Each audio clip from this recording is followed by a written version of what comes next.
So excited for our next speaker, Dr. Megan Rainey, who Sean just reminded me is effectively a celebrity in our professional circle. She's director of the Brown Lifespan Center for Digital Health. She's Associate Dean of Strategy and Innovation at the School of Public Health at Brown University. And I'm going to read through her full bio just because it has me questioning what the hell I've been doing with my life and why do I even have a LinkedIn when there are people like this out there in the world. Dr. Rainey is an emergency medicine physician, researcher, a national advocate for innovative approaches to public health. Her federally funded research focuses on developing, testing, and disseminating digital health innovations to prevent violence and mental illness. She also serves as Chief Research Officer of Affirm Research and as President of the Board of GetUsPPE.org. She is editor of Annals of Emergency Medicine, a fellow of the 5th class of Aspen's fellowship program, and a member of the Aspen Global Leadership Network. She has received numerous awards for technology innovation, public health, and research, and she is a frequent media commentator on outlets ranging from CNN to the New York Times. And I think just most recently had a piece or a commentary in Time magazine regarding the unintended consequences of the messaging of unmasking for vaccinated people. Never one to shy away from a controversy, speak up, especially as it pertains to debatable health issues in the public health sphere, such as trauma as the result of gun violence. And I approached Dr. Rainey to give this talk because, as I had mentioned, it seemed like with contact tracing and with discovering sort of clusters within our community, you needed to look no further than Facebook and Tuba City Yard Sale to figure out if there was a new cluster going your way, or if there was a large social gathering, which was recommended against, but was going to happen anyway. So I wanted Dr. Rainey to talk about some of these digital innovations, such as social media and other low resource tech that our communities can use to help us combat, prepare, recover, and respond from the next epidemic. So Dr. Rainey, I'll turn it over to you, and thank you for being with us today. Thank you, Ken. It's a joy to be here. I'm really honored. I wish it could be in person, but such is life right now. So I'm gonna share my screen. All right, there we go. So I'm gonna be talking today about digital health, and thank you, by the way, Ken, for that lovely introduction.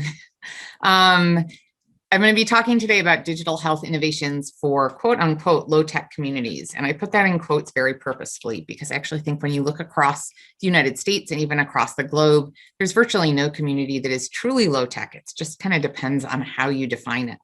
And although I know that, Ken, you invited me to come and talk about how we can use tech for COVID, I'm actually going to expand it further than that.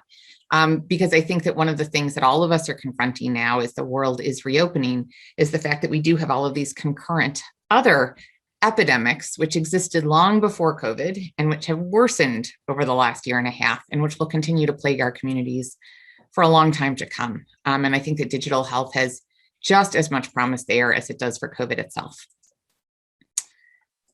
I do have disclosures. I'm funded, as Ken mentioned, by NIH and the CDC. I have volunteer leadership positions with GetUsPPE and Affirm Research, and I'll mention both of those during the talk.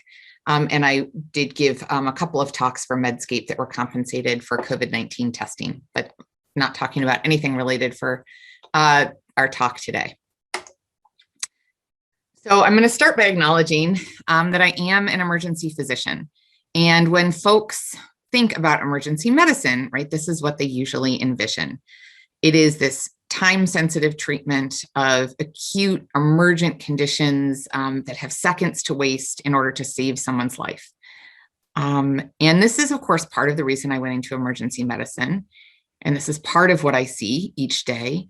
But national statistics show that only around 8 to 10% of cases that we take care of in the emergency department on any given day meet this criteria.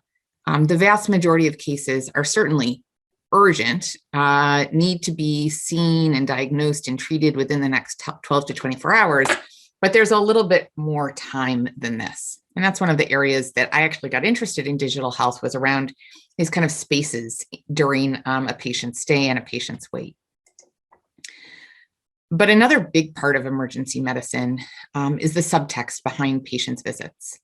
And I think, like many of us, I went into emergency medicine not just because of those acute time-sensitive conditions, the traumas and heart attacks and strokes, but also because our emergency department serves as a safety net for folks who can't access care anywhere else. I know that during my training and beyond, some of the cases that have most affected me were not those medical cases, but rather the undiagnosed violence or addiction or mental health crisis that was the real reason why someone came in that day, or that was the underlying reason for why they were there in DKA, or that was the driver for their isolation and falls and reasons for an ED visit. And so a lot of my work around digital health, and a lot of what I'll talk about today, is around how digital health can be used, not just for those time-sensitive conditions, but also for these underlying social and structural disorders that drive so much of our patients and our communities' poor health. To me, the promise of digital health as an emergency physician, but also as a public health professional, is that it allows us to use these moments of sickness or unease or anxiety as a transition point to help open the door to full body health for our patients. We as healthcare providers rarely have the time to do all of the screening or interventions that the world says that we should, right? We are all supposed to screen all of our women of reproductive age for domestic violence. We are supposed to screen every patient who comes through the emergency department for suicidal thoughts or behavior. We know that although we and our nurses often check off the check boxes, that screening often doesn't happen as intended. And part of the reason why is because we feel impotent. We feel that there's nothing we can do to address it. And so to me, one of the big promises of digital health is that it gives us a way to create that transition point for our patients and for our communities, where they have a tool and we have a tool that is accessible, affordable, scalable, and trustworthy to help facilitate not just physical health, but also emotional and social well-being. Now, when I say digital health, I'll start by saying that it has a lot of different images to a lot of different people. And when I first started doing work in this area, I worked exclusively with text messaging. And that's still where I spend a lot of time, and I'll talk about that later in the talk. I think that for a lot of people also, they think of digital health as being this, it's telecare, right? It's what we've all started to do over the last 15, 16 months, is to provide virtual visits. But I would say that this is not actually digital health per se. This is turning the normal healthcare visit into a video visit. To me, the promise of digital health is much bigger and wider and actually more transformative than just these video visits, although they can be an important part of a digital health strategy. I will also note, of course, that for our lower tech environments, these video visits are quite difficult because they require a fair amount of bandwidth and some trustworthy Wi-Fi access. Instead, when you think about the full spectrum of digital health, it goes from simple texting to the use of wearables, which can be lower tech things like old school Fitbits, or kind of the $20 version that I buy for my kids that just counts the number of steps they're getting per day, up through Apple Watches. Digital health can be about the use of new technologies like social media and even their integration into the electronic health record. And digital health can be about the use of like totally different new technologies, things like having digital monitors of pill compliance, or the use of digital tools to monitor polypharmacy or side effects, or even the use of digital tools to identify outbreaks or epidemics before we in healthcare have yet to identify their emergence. So it's a much, much bigger world than what is thought of within just telecare. Now, when I start to talk about this, I'm sure you guys, knowing the topic of my conversation, but many folks kind of frequently say to me, well, but Megan, aren't you just worsening? You know, here you say that you went into emergency medicine and you're a public health person and all your work is because you want to be able to improve accessibility to populations that are affected by structural racism, by economic inequality, by gender inequality, et cetera. Aren't you just worsening kind of the digital divide by working with technology and digital health? And I will fully acknowledge there are very, very real digital divides in our society. These two graphs come from the Pew Research Center, which is one of the most trustworthy national sources of data around technology access and use by American adults. And I will acknowledge here that they don't actually have a specific category for Native American or AIAN kind of folks within the United States. But the point of these is to point out that although there is a digital divide as shown by the chart on the left, it's not as big as we think, and especially not around smartphones. So you can see in the chart on the left that for desktop or laptop, for home broadband, there are huge gaps between white Americans and Black or Hispanic Americans in access to some forms of technology. But when you look at smartphone access, almost everyone, regardless of race and ethnicity, has access to a smartphone. Now, they may not always have service, right? They may rely on Wi-Fi rather than on 5G, like those of us kind of in the cities have. They may not be able to afford continual service, even if they are living in an urban area, but they have access to that tool, which is a big part of this work and how we make these digital health solutions accessible to low-tech communities is by recognizing those limitations. And so saying, we're going to create apps that can be downloaded and that are used intermittently with Wi-Fi, or we're going to rely on text messaging, which doesn't require a lot of internet or cellular access, but we know that everyone has a phone. The chart on the right is about the income disparities in access. And the really important thing here is, again, around this digital divide, to point out that for higher income populations, we generally don't rely on our smartphones for internet access. But if we're talking about lower income populations, it is essential for us to design any web-based interventions, not for a laptop or a tablet, but rather for the smartphone, because that's what, as you go down in income groups, that folks generally rely on for internet access. And I'll actually say, and I'm not going to talk a lot in this talk about vaccine access, but there's been a lot of kind of drama around, appropriately, around the inequities, how the tech-sided rollout of vaccine access has worsened inequities. And the reality is actually some of the best, most equitable rollouts of vaccines have relied on tech, but they've relied on appropriate tech. So many of the groups that I've been working with are using text messaging or mobile-specific websites to facilitate vaccine access and vaccine sign-up for COVID-19 vaccines.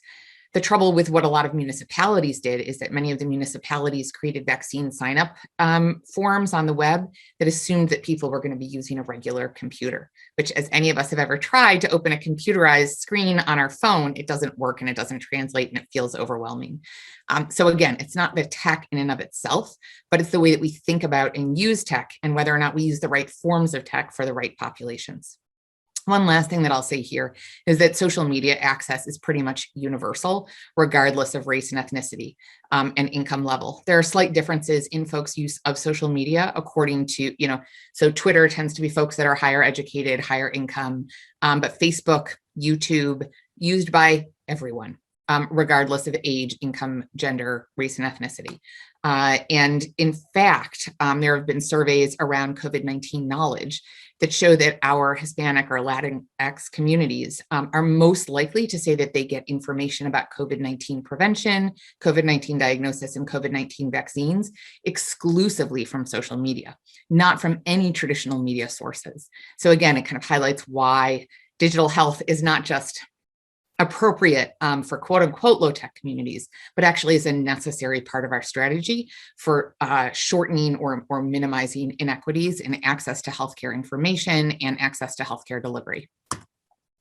So this is kind of the background behind why I do what I do, just a very brief thing. So Ken mentioned in the intro that I am the director of our Center for Digital Health, which is a collaboration between my university and my healthcare center.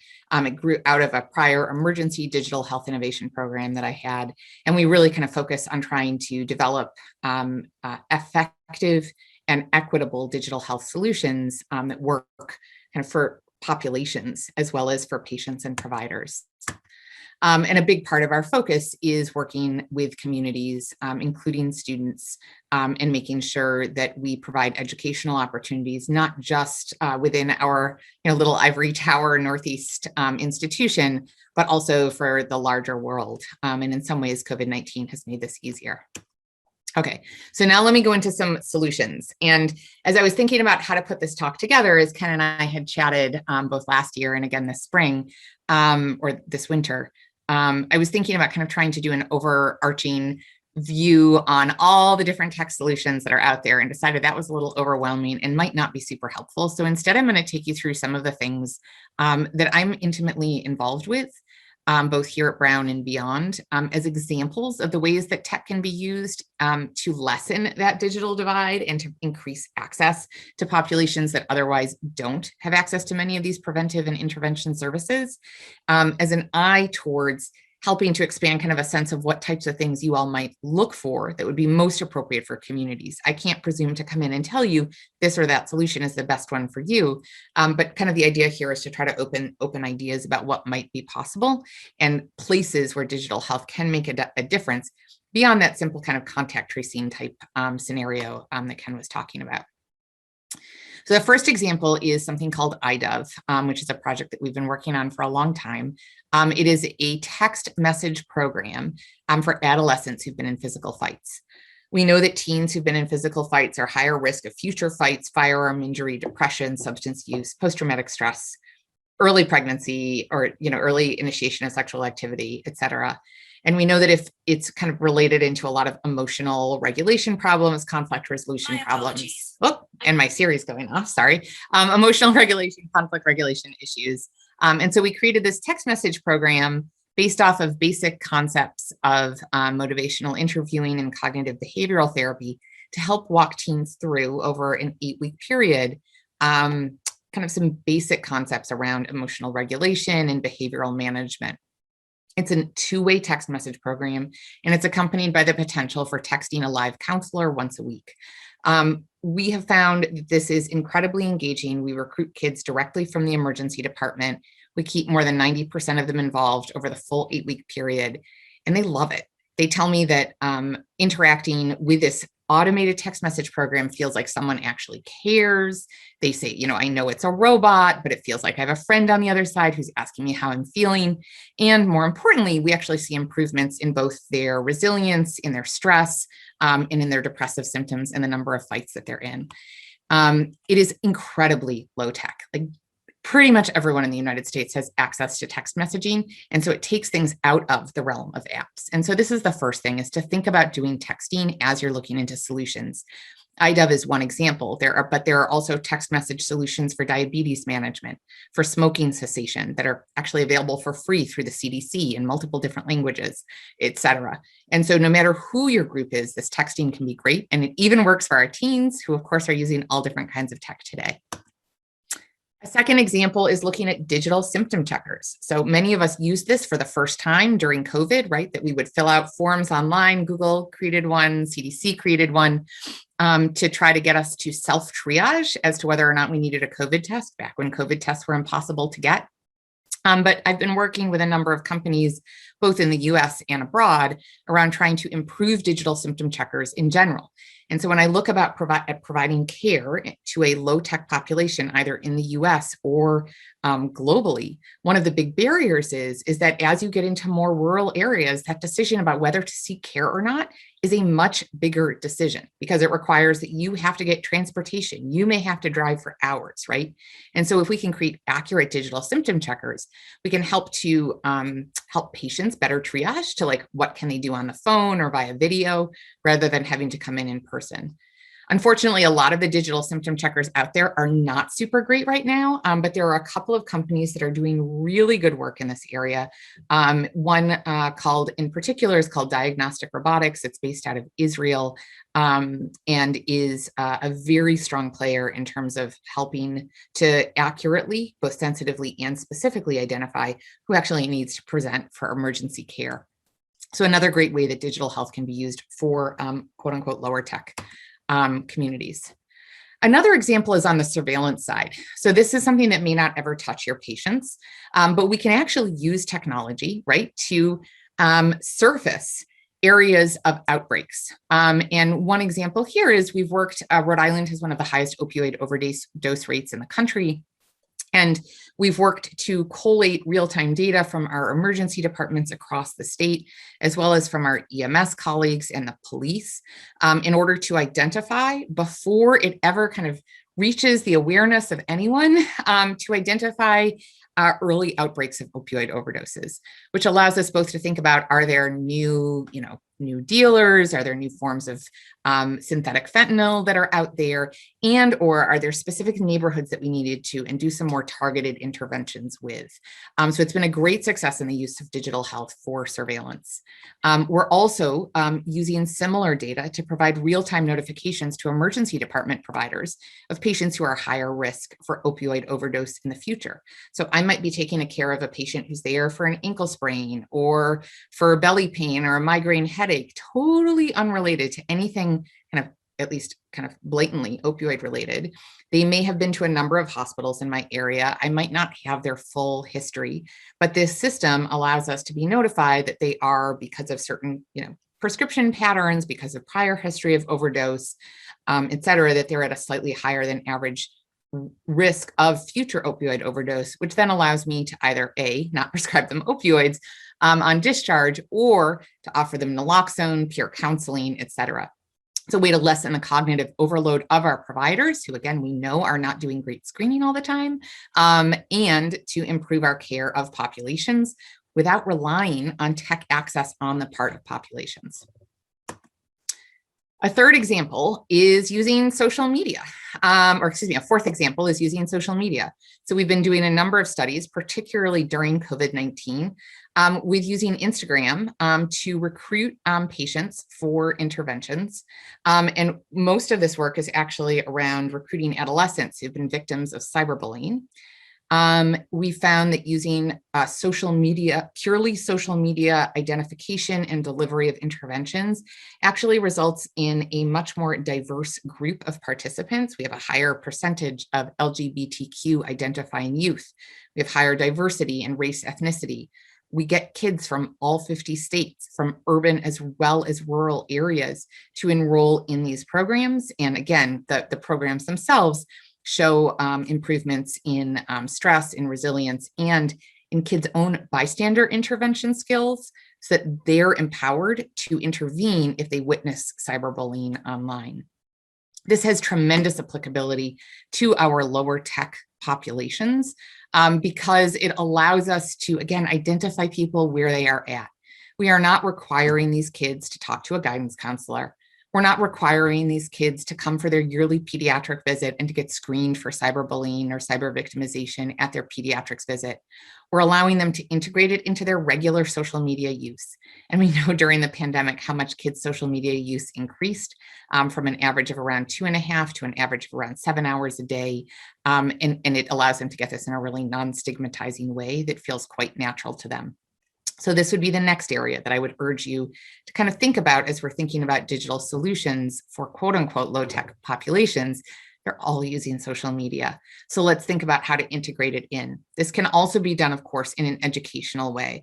And I'm sure many of you are familiar with the idea of like the TikTok vaccine doctors, a bunch of physicians who created videos and engaging videos about themselves, busting myths around the COVID-19 vaccines.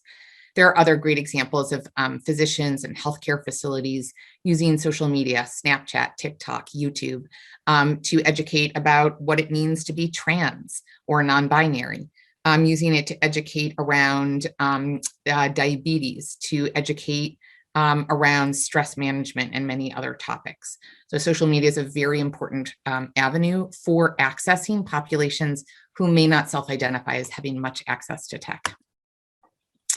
Here's another example that I'm super excited about. This is one of a series of companies that we're working with that are creating virtual peer support groups for folks struggling with substance use disorder. So to take it back a step, we all know that getting patients with substance use disorder, whether it's alcohol, opioids, or other substances, getting them on some sort of medication-assisted therapy, if appropriate, can be quite helpful, but also linking them into peer support is critical to reducing the risk of relapse. And if they do relapse, helping them to get out of it, right? We know that relapse is part of the recovery journey. But for many of our populations, again, particularly those who are living in urban areas without easy transportation, those living in rural areas without transportation, access to peer support is nearly impossible. Maybe they're working 2 jobs and they can't get off when the peer support groups meet. Maybe they are solo parents and don't have any childcare. It's been a huge barrier for many of our lower income or kind of more structurally disadvantaged populations. So this company, Marigold, has created an app, which, like I mentioned at the beginning, is something that they download and you can access on Wi-Fi whenever you have access to Wi-Fi, but it doesn't need to be on the cell network 24/7. And it serves as a way to get real time, when you're on Wi-Fi, peer support in a moderated way.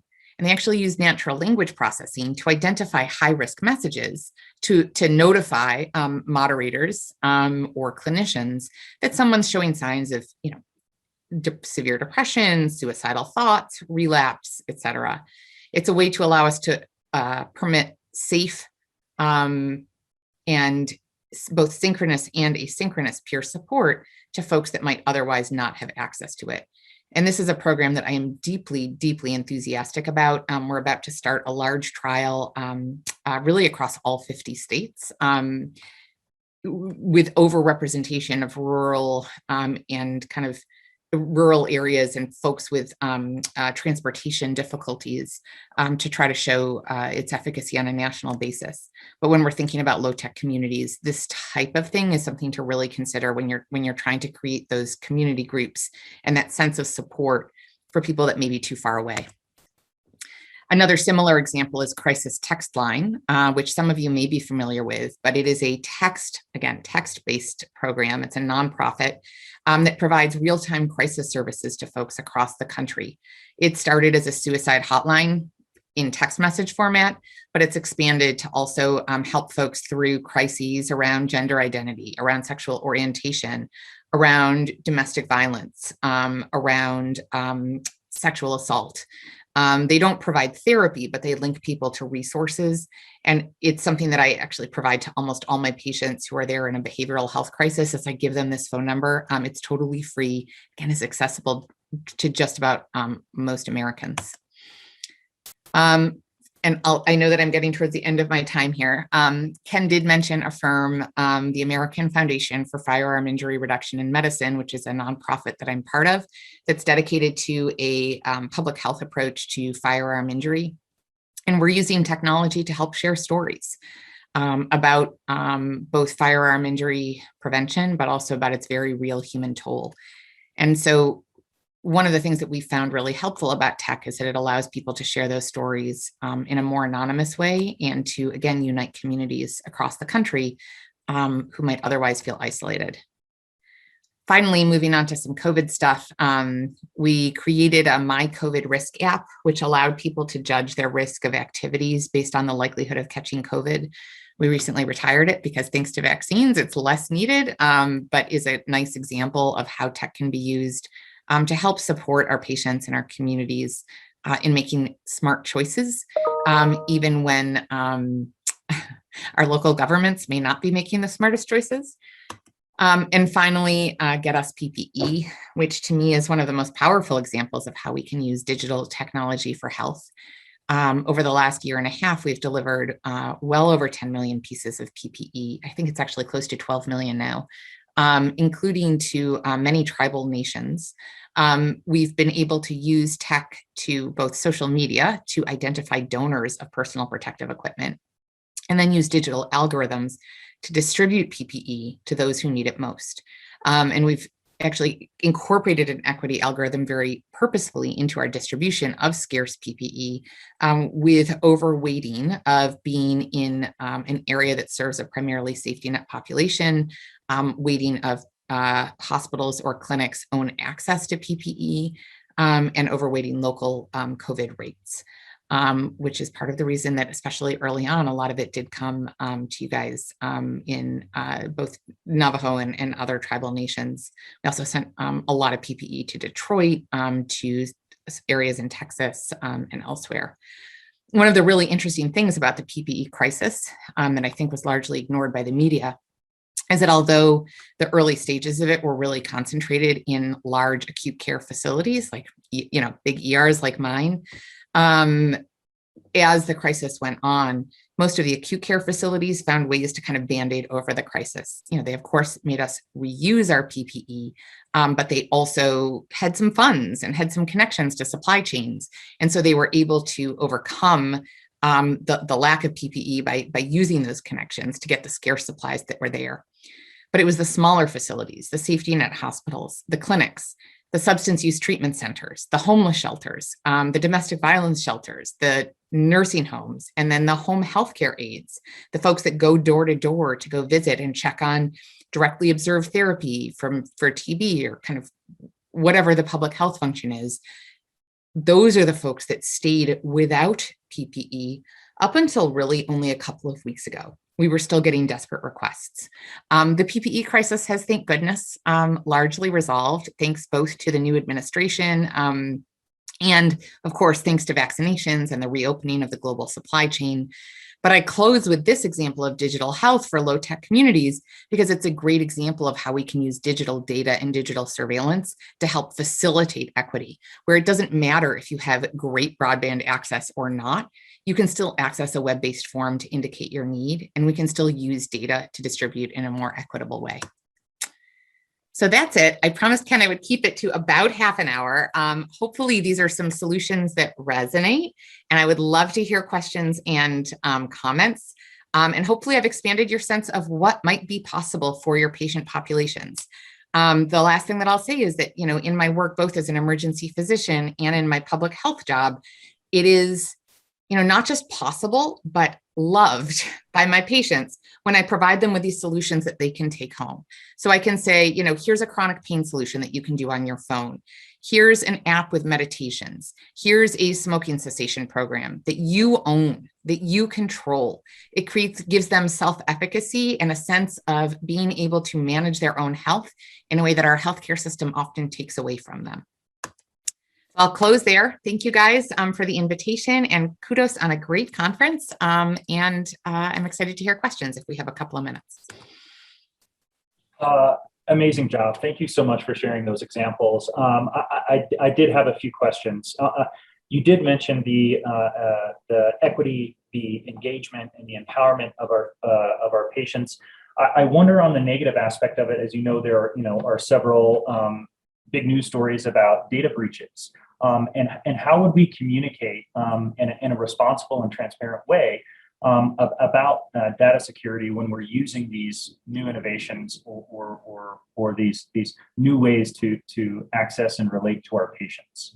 And what do you think the real risk is overall of somebody's information being at risk over a lifetime of using a particular app or tech? Yeah, Ken, that's a great question. I apologize. Somehow my video got stopped and I can't figure out how to restart it. So there we go. Thank you guys. So it's a very real risk. And so I have a couple of answers. So first is that it is a real risk, and particularly around social media. Right, we know that Facebook and the rest of them track our stuff incessantly. And it's one of the reasons that I sometimes laugh when people are like, oh, I don't want a vaccine passport. Like, what do you think your smartphone is doing? Like, it knows so much more about you than we're ever going to have from any of these vaccine passport programs.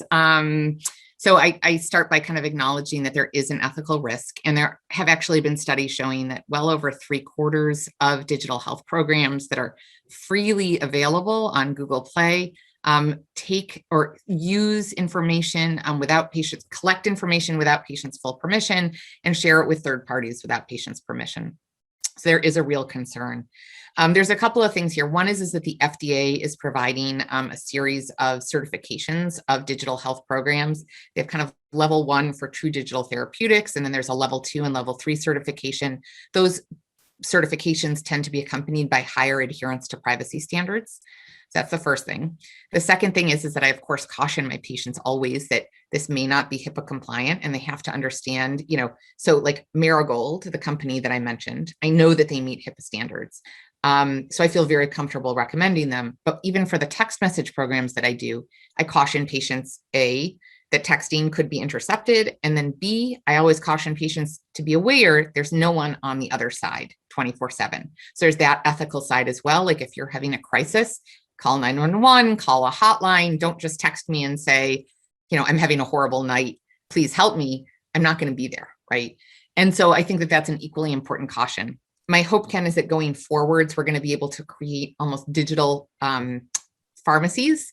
So, I think back to Terrascan, dating myself from my training, right? The little Terrascan pharmacopoeia that we used to carry in our pocket to tell us, how to use different medicines. And I'm hoping that we'll be able to create digital health equivalents. But for now, FDA is a nice source of what's trustworthy and isn't. Got it. Another question I had on the engagement of patients. Do you feel that the uptake and the engagement of physicians that is bidirectional? I mean, I'm thinking about from our profession carried over from our French founding fathers in the 17 and 1800s. It's all about the physical exam and the laying of hands. Mm-hmm. And now, how does this either enrich that or does it get in the way of that? Is there some depersonalization or abstraction that can happen? I love that question. So yes, is the short answer. The way that I think about digital health is it's an adjunct to our current work. So to me, it is not a substitute for that laying on of hands. And if anything, it may help us to have more time with our patients so that we're actually able to connect to them and to meet their needs and make them feel that we're validating the things that they are truly concerned about. I don't like when people say, well, AI will replace physicians, because that's baloney. And we all know that. We've all seen examples of AI gone wrong. I don't know if you guys had to deal with a stupid American College of Radiology diagnostic criteria. There was a period of time where every time I tried to order a CAT scan in the emergency department, it would like blink and be like, this is not recommended. And I'm like, you have no idea. What I'm about to, I know I'm not getting an MRI without contrast for this patient instead of a CAT scan. Like, it's not happening. So I think it has to be complemented by the human side. And that's part of our work, is kind of how do we do that? And then also, how do we implement this in a way that doesn't overwhelm our providers further? And so part of my kind of line of work, and what I hope that some of you would take on, is looking into how do we deploy these in a way that doesn't create more burnout among our colleagues who already hate tech. We already have enough. We need no more sign-ons. It needs to be easy and integrated, and may not even need kind of our involvement. And so there's a lot of questions still for the future around how to do that. But a lot of those programs that I mentioned, such as the text message smoking cessation program, I just have a smart phrase that I put into my discharge paperwork. And my patients can sign up or not. I'll never know. I don't have to check it. But I mention it to them when I'm like getting ready to send them home after their COPD exacerbation. And there have been studies showing that those programs double the quit rates. It's still only 10%, but it's better than 5%. You mentioned, or it looks like we have an attendee question, is how far have the apps gone in offering resources in other languages? Lovely question. Not far is the short answer there. It's an area of huge need. And part of it is that up until recently, the folks that have been developing apps have largely been kind of upper middle class folks living in either Silicon Valley or in Cambridge, Mass, who are worried about the conditions that they're worried about, and are worried about the groups that they're, kind of that solipsism that they're only worried about, not, worried about themselves. It's wellness, it's ultra marathoning, it's making sure that like I'm unstressed, rather than being about my folks with like 6 chronic conditions who can't read or who speak Hmong, So it's an area of great, I would say it's an area of potential for digital health to expand. And then I have one last question, and if nobody else has, we'll move on to our break. I was wondering, you had mentioned if any groups were interested, or if groups or people who are on this call that had ideas or projects they wanted to explore. And you would hope that some of the CARES Act funding would go towards some of these projects and maybe infrastructure such as broadband on these rural areas, but that may not happen. How would one get in touch with an institution like yours with an idea and perhaps support on how to carry a project like that forward? Yep, absolutely. So I do think that some of the care, so I'm sitting on a state committee where we're looking at CARES Act and American Rescue Plan funding, and it looks like some of the ARP funding will be dedicated for broadband access. Now, how much that will make it trickle its way out to some of the more rural communities is still to be determined. Obviously, kind of the tribal nations are very different from my very small state of Rhode Island. but I'm hopeful that that will have an impact. I'll say there's actually a huge tranche of money that was just made available through SAMHSA for mental health and substance abuse that to me is ripe for applications for use with digital health services. And we've been in discussions with some nonprofits about ways to help them mobilize that. And then I would say send me, feel free to reach out to us. We're info@digital health. Oh, shoot. Hold on. Actually, go to our website is the best thing because I'm going to mess up what our email is. But if you go to I'll put into the chat or I'll put into the Q&A what our website is. And folks, feel free to get it. There's an interest form. Happy to chat with people, or better yet, link you up with other people who are local, because I think one of the best things here is kind of the power of collaboratives. The last thing that I will actually put in as a little plug is that we're doing a virtual conference on June 22nd, focused very specifically on the use of digital health for substance use, mental health, and violence prevention, which obviously are my major interests, but also ours at the centers. It's going to be including folks from healthcare systems, startups, small businesses, academics, and will be a nice chance, hopefully, to network. So if this is something that interests you, it's free. Would love to see people there, and it'll be a nice way to kind of create that peer group to facilitate identification and implementation of the right products for your communities. And I'd love to hear what you're up to. Oh, thank you, Ken, for posting that. You're quicker than I am. Dr. Rainey, I know we're just about at time. I just want to take this opportunity to say thank you for your work in the last year and beyond throughout your career. But, we talked about what hobbies folks took up in the last year. Mine was media consumption. And, I would come home from the hospital and turn on the TV way too often. And there you were, what seemed like night after night, providing a steady hand for us, for our specialty, and really for everybody, even outside our specialties. So you are the face, in my mind, of emergency medicine in the last year, and your work in the Stay in Our Lane area before that. So I just wanted to say thank you. And I think there's probably others on the call who feel the same way. So thank you. I really appreciate that. Thank you. My hobby was learning how to go on TV. It was not something I planned on, but it's been a wild ride. So I really appreciate that. And, I kind of frequently say it's the little drops make up the ocean. And I think that all of us together help to create change. So thank you.